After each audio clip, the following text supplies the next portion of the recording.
The City of God, by St. Augustine of Hippo, Book 13. Chapter 12. When therefore it is asked what death it was with which God threatened our first parents, if they should transgress the commandment they had received from him, and should fail to preserve their obedience, whether it was the death of soul, or of body, or of the whole man, or that which is called second death, we must answer, it is all. For the first consists of two, the second is the complete death which consists of all. For as the whole earth consists of many lands, and the church universal of many churches, so death universal consists of all deaths. The first consists of two, one of the body, and another of the soul. So that the first death is a death of the whole man, since the soul without God and without the body suffers punishment for a time. But the second is when the soul, without God, but with the body, suffers punishment everlasting. When therefore God said to that first man whom he had placed in paradise, referring to the forbidden fruit, "In the day that thou eatest thereof thou shalt surely die," that threatening included not only the first part of the first death, by which the soul is deprived of God, nor only the subsequent part of the first death, by which the body is deprived of the soul, nor only the whole first death itself, by which the soul is punished in separation from God and from the body, but it includes whatever of death there is, even to that final death which is called second, and to which none is subsequent. Chapter 13. For as soon as our first parents had transgressed the commandment, divine grace forsook them, and they were confounded at their own wickedness. And therefore they took fig leaves, which were possibly the first that came to hand in their troubled state of mind, and covered their shame. For though their members remained the same, they had shame now where they had none before.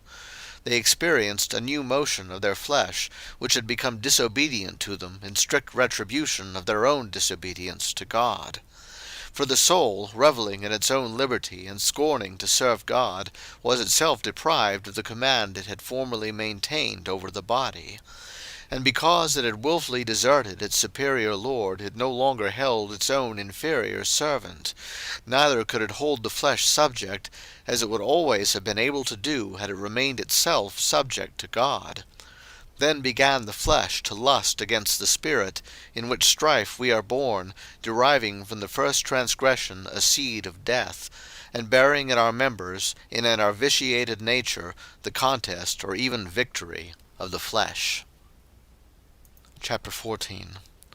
For God, the author of natures, not of vices, created man upright. But man, being of his own will corrupted, and justly condemned, begot corrupted and condemned children. For we all were in that one man, since we all were that one man, who fell into sin by the woman who was made from him before the sin.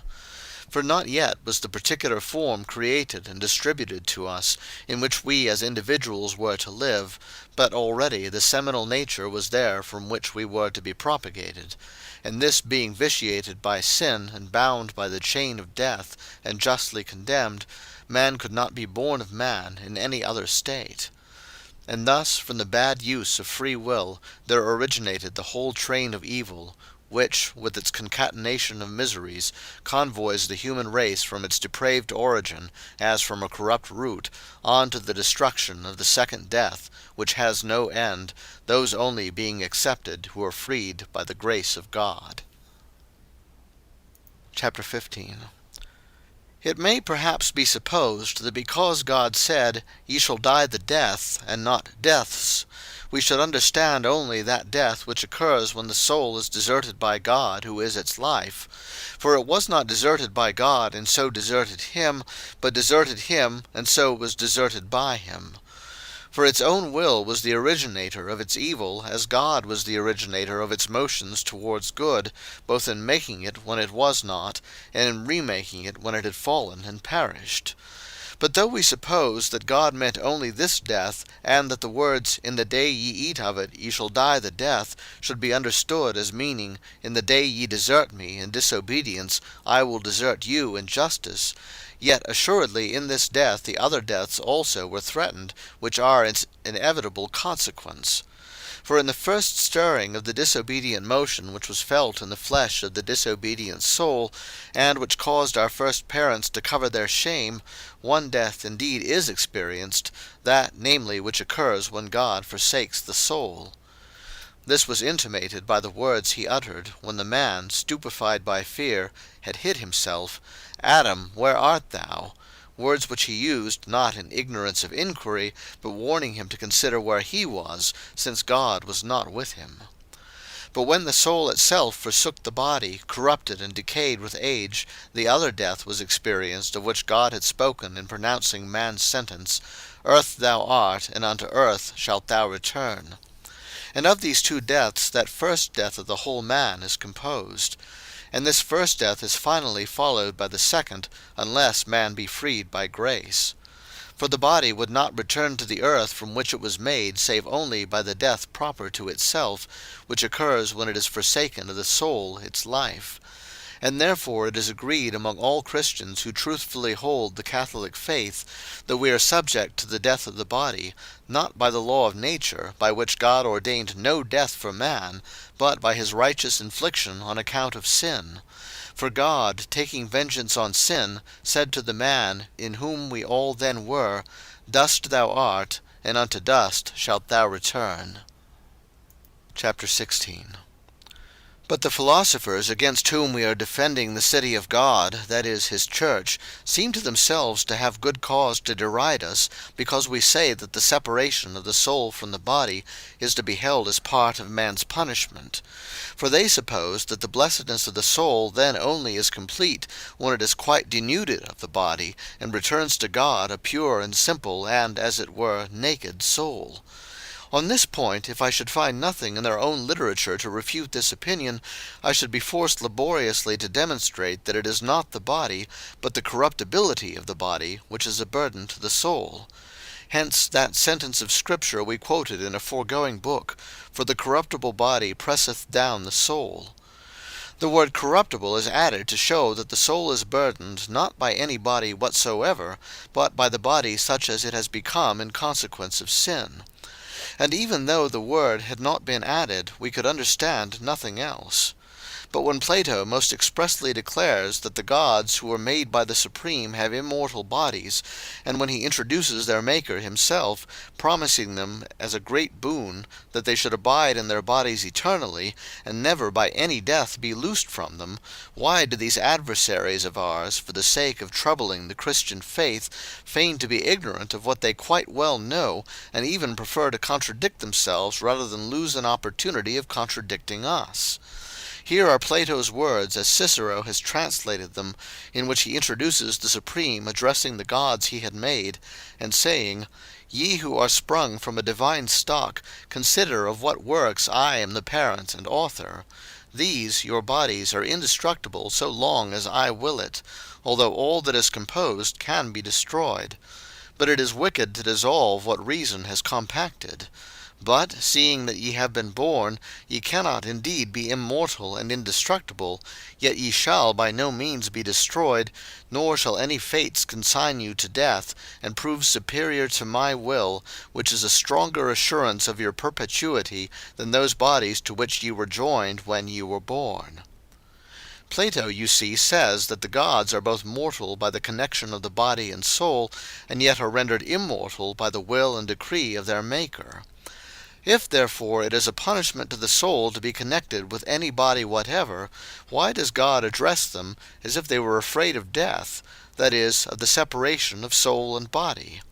Why does he seek to reassure them by promising them immortality, not in virtue of their nature, which is composite and not simple, but by virtue of his invincible will, whereby he can effect that neither things born die, nor things compounded be dissolved, but preserved eternally? Whether this opinion of Plato's about the stars is true or not is another question. For we cannot at once grant to him that these luminous bodies or globes, which by day and night shine on the earth with the light of their bodily substance, have also intellectual and blessed souls which animate each its own body, as he confidently affirms of the universe itself, as if it were one huge animal in which all other animals were contained. But this, as I said, is another question which we have not undertaken to discuss at present. This much only I deemed right to bring forward in opposition to those who so pride themselves on being, or on being called, Platonists, that they blush to be Christians, and who cannot brook to be called by a name which the common people also bear, lest they vulgarize the philosopher's coterie, which is proud in proportion to its exclusiveness. These men, seeking a weak point in the Christian doctrine, select for attack the eternity of the body, as if it were a contradiction to contend for the blessedness of the soul, and to wish it to be always resident in the body, bound, as it were, in a lamentable chain. And this, although Plato, their own founder and master, affirms that it was granted by the Supreme as a boon to the gods he had made, that they should not die, that is, should not be separated from the bodies with which he had connected them. Chapter 17. These same philosophers further contend that terrestrial bodies cannot be eternal, though they make no doubt that the whole earth, which is itself the central member of their God, not indeed of the greatest, but yet of a great God, that is, of this whole world, is eternal. Since then the Supreme made for them another God, that is, this world, superior to the other gods beneath him, and since they suppose that this God is an animal, having, as they affirm, a rational or intellectual soul enclosed in the huge mass of its body, and having, as the fitly situated and adjusted members of its body, the four elements, whose union they wish to be indissoluble and eternal, lest perchance this great God of theirs might some day perish, what reason is there that the earth, which is the central member in the body of a greater creature, should be eternal, and the bodies of other terrestrial creatures should not possibly be eternal, if God should so will it? But earth, they say, must return to earth, out of which the terrestrial bodies of the animals have been taken. For this, they say, is the reason of the necessity of their death and dissolution, and this the manner of their restoration to the solid and eternal earth whence they came. But if anyone says the same thing of fire, holding that the bodies which are derived from it to make celestial beings must be restored to the universal fire, does not the immortality which Plato represents these gods as receiving from the Supreme evanesce in the heat of this dispute? Or does this not happen with those celestials, because God, whose will, as Plato says, overpowers all powers, has willed it should not be so? What, then, hinders God from ordaining the same of terrestrial bodies? And since indeed Plato acknowledges that God can prevent things that are born from dying, and things that are joined from being sundered, and things that are composed from being dissolved, and can ordain that the souls once allotted to their bodies should never abandon them, but enjoy along with them immortality and everlasting bliss, why may he not also effect that terrestrial bodies die not? Is God powerless to do everything that is special to the Christian's creed, but powerful to effect everything the Platonists desire? The philosophers, forsooth, have been admitted to a knowledge of the divine purposes and power which has been denied to the prophets. The truth is that the Spirit of God taught his prophets so much of his will as he thought fit to reveal, but the philosophers, in their efforts to discover it, were deceived by human conjecture. But they should not have been so led astray, I will not say by their ignorance, but by their obstinacy, as to contradict themselves so frequently. For they maintain with all their vaunted might that in order to the happiness of the soul it must abandon not only its earthly body, but every kind of body. And yet they hold that the gods, whose souls are most blessed, are bound to everlasting bodies, the celestials to fiery bodies, and the soul of Jove himself, or this world as they would have us believe, to all the physical elements which compose this entire mass reaching from earth to heaven. For this soul Plato believes to be extended and diffused by musical numbers, from the middle of the inside of the earth, which geometricians call the centre, outwards through all its parts to the utmost heights and extremities of the heavens, so that this world is a very great and blessed immortal animal, whose soul has both the perfect blessedness of wisdom, and never leaves its own body, and whose body has life everlasting from the soul, and by no means clogs or hinders it, though itself be not a simple body, but compacted of so many and so huge materials. Since therefore they allow so much to their own conjectures, why do they refuse to believe that by the divine will and power immortality can be conferred on earthly bodies, in which the souls would be neither oppressed with the burden of them, nor separated from them by any death, but live eternally and blessedly? Do they not assert that their own gods so live in bodies of fire, and that Jove himself, their king, so lives in the physical elements? If, in order to its blessedness, the soul must quit every kind of body, let their gods flit from the starry spheres, and Jupiter from earth to sky. Or, if they cannot do so, let them be pronounced miserable. But neither alternative will these men adopt. For on the one hand they dare not ascribe to their own gods a departure from the body, lest they should seem to worship mortals. On the other hand they dare not deny their happiness, lest they should acknowledge wretches as gods. Therefore, to obtain blessedness, we need not quit every kind of body, but only the corruptible, cumbersome, painful, dying; not such bodies as the goodness of God contrived for the first man, but such only as man's sin entailed. Chapter 18. But it is necessary, they say, that the natural weight of earthly bodies either keeps them on earth or draws them to it, and therefore they cannot be in heaven. Our first parents were indeed on earth, in a well-wooded and fruitful spot, which has been named Paradise. But let our adversaries a little more carefully consider this subject of earthly weight, because it has important bearings, both on the ascension of the body of Christ, and also on the resurrection body of the saints. If human skill can by some contrivance fabricate vessels that float, out of metals which sink as soon as they are placed on the water, how much more credible is it that God, by some occult mode of operation, should even more certainly effect that these earthy masses be emancipated from the downward pressure of their weight? This cannot be impossible to that God by whose almighty will, according to Plato, neither things born perish, nor things composed dissolve, especially since it is much more wonderful that spiritual and bodily essences be conjoined, than that bodies be adjusted to other material substances.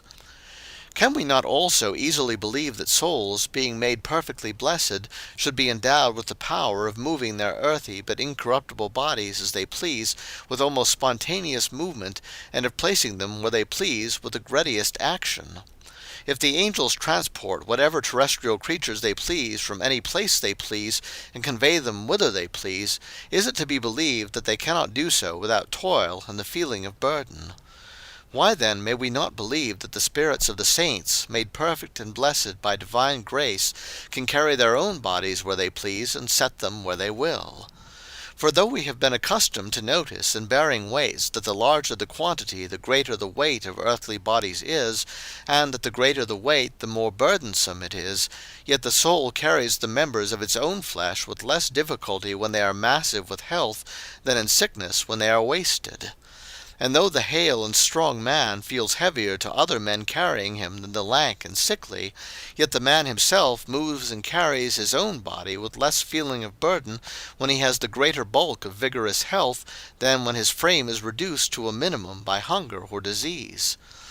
Of such consequence in estimating the weight of earthly bodies, even while yet corruptible and mortal, is the consideration not of dead weight, but of the healthy equilibrium of the parts. And what words can tell the difference between what we now call health and future immortality? Let not the philosophers then think to upset our faith with arguments from the weight of bodies, for I don't care to inquire why they cannot believe an earthly body can be in heaven, while the whole earth is suspended on nothing. For perhaps the world keeps its central place by the same law that attracts to its center all heavy bodies.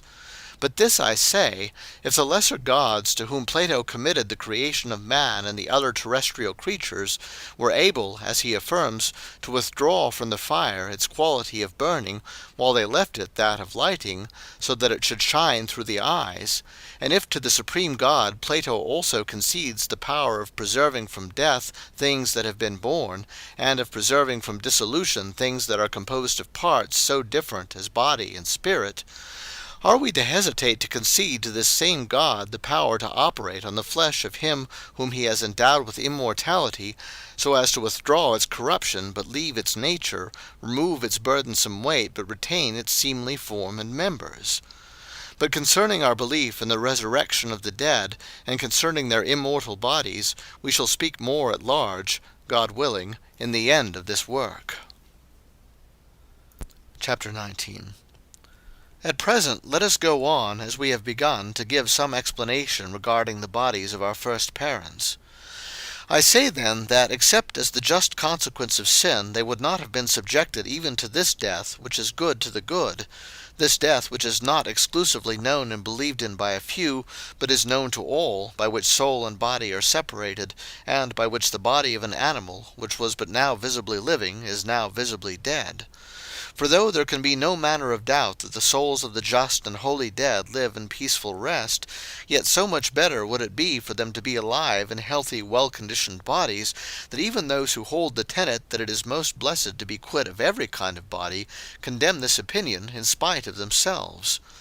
For no one will dare to set wise men, whether yet to die or already dead, in other words, whether already quit of the body or shortly to be so, above the immortal gods, to whom the Supreme, in Plato, promises as a munificent gift life indissoluble, or in eternal union with their bodies. But this same Plato thinks that nothing better can happen to men than that they pass through life piously and justly, and being separated from their bodies be received into the bosom of the gods, who never abandon theirs, that, oblivious of the past, they may revisit the upper air and conceive the longing to return again to the body. Virgil is applauded for borrowing this from the Platonic system. Assuredly Plato thinks that the souls of mortals cannot always be in their bodies, but must necessarily be dismissed by death, and on the other hand he thinks that without bodies they cannot endure forever, but with ceaseless alternation pass from life to death and from death to life. This difference, however, he sets between wise men and the rest, that they are carried after death to the stars, that each man may repose for a while in a star suitable for him, and may thence return to the labors and miseries of mortals, when he has become oblivious of his former misery, and possessed with the desire of being embodied. Those again who have lived foolishly transmigrate into bodies fit for them, whether human or bestial. Thus he has appointed even the good and wise souls to a very hard lot indeed, since they do not receive such bodies as they might always and even immortally inhabit, but such only as they can neither permanently retain nor enjoy eternal purity without. Of this notion of Plato's we have in a former book already said that Porphyry was ashamed in the light of these Christian times, so that he not only emancipated human souls from a destiny in the bodies of beasts, but also contended for the liberation of the souls of the wise from all bodily ties, so that, escaping from all flesh, they might, as bare and blessed souls, dwell with the Father time without end. And that he might not seem to be outbid by Christ's promise of life everlasting to his saints, he also established purified souls in endless felicity, without return to their former woes. But that he might contradict Christ, he denies the resurrection of incorruptible bodies, and maintains that these souls will live eternally, not only without earthly bodies, but without any bodies at all. And yet, whatever he meant by this teaching, he at least did not teach that these souls should offer no religious observance to the gods who dwelt in bodies. And why did he not, unless because he did not believe that the souls, even those separate from the body, were superior to those gods? Wherefore, if these philosophers will not dare, as I think they will not, to set human souls above the gods who are most blessed, and yet are tied eternally to their bodies, why do they find that absurd which the Christian faith preaches, namely, that our first parents were so created, that if they had not sinned they would not have been dismissed from their bodies by any death, but would have been endowed with immortality as the reward of their obedience, and would have lived eternally with their bodies? And further, that the saints will in the resurrection inhabit those very bodies in which they have here toiled, but in such sort that neither shall any corruption or unwieldiness be suffered to attach to their flesh, nor any grief or trouble to cloud their felicity. Chapter 20. Thus the souls of departed saints are not affected by the death which dismisses them from their bodies, because their flesh rests in hope, no matter what indignities it receives after sensation is gone. For they do not desire that their bodies be forgotten, as Plato thinks fit, but rather because they remember what has been promised by him who deceives no man, and who gave them security for the safe keeping even of the hairs of their head, they with a longing patience wait in hope of the resurrection of their bodies, in which they have suffered many hardships, and are now to suffer never again. For if they did not hate their own flesh, when it, with its native infirmity, opposed their will, and had to be constrained by the spiritual law, how much more shall they love it, when it shall even itself have become spiritual? For as when the Spirit serves the flesh, it is fitly called carnal, so, when the flesh serves the Spirit, it will justly be called spiritual. Not that it is converted into spirit, as some fancy from the words, "It is sown in corruption, it is raised in incorruption," but because it is subject to the Spirit with a perfect and marvelous readiness of obedience, and responds in all things to the will that has entered on immortality, all reluctance, all corruption, and all slowness being removed. For the body will not only be better than it was here in its best estate of health, but it will surpass the bodies of our first parents ere they sinned. For though they were not to die unless they should sin, yet they used food as men do now, their bodies not being as yet spiritual, but animal only. And though they decayed not with years, nor drew nearer to death, a condition secured to them in God's marvelous grace by the tree of life, which grew along with the forbidden tree in the midst of paradise, yet they took other nourishment, though not of that one tree, which was interdicted, not because it was itself bad, but for the sake of commending a pure and simple obedience, which is the great virtue of the rational creature set under the Creator as his Lord. For though no evil thing was touched, yet if a thing forbidden was touched, the very disobedience was sin. They were then nourished by other fruit, which they took that their animal bodies might not suffer the discomfort of hunger or thirst. But they tasted the tree of life, that death might not steal upon them from any quarter, and that they might not, spent with age, decay. Other fruits were, so to speak, their nourishment, but this their sacrament. So that the tree of life would seem to have been in the terrestrial paradise what the wisdom of God is in the spiritual, of which it is written, "She is a tree of life to them that lay hold upon her." Chapter 21. On this account some allegorize all that concerns paradise itself, where the first men, the parents of the human race, are, according to the truth of Holy Scripture, recorded to have been.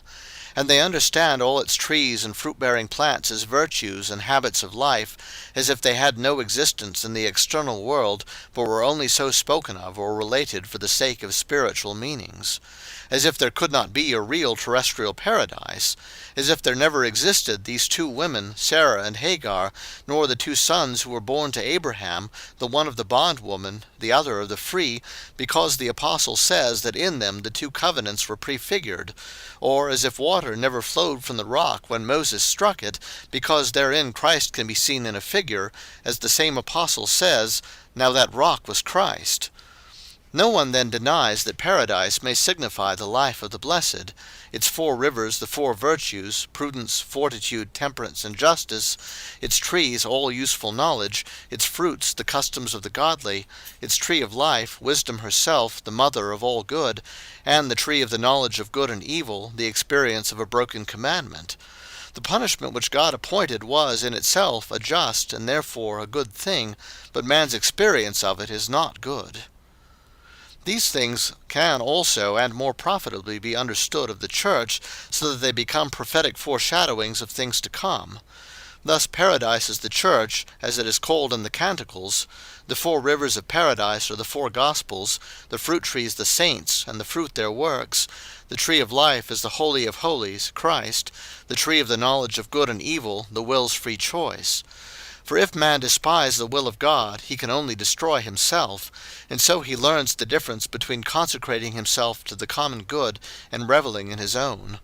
For he who loves himself is abandoned to himself, in order that being overwhelmed with fears and sorrows, he may cry, if there be yet soul in him to feel his ills, in the words of the psalm, "My soul is cast down within me," and when chastened may say, "Because of his strength I will wait upon thee." These and similar allegorical interpretations may be suitably put upon paradise without giving offense to anyone, while yet we believe the strict truth of the history confirmed by its circumstantial narrative of facts. End of Book 13, chapters 12 through 21.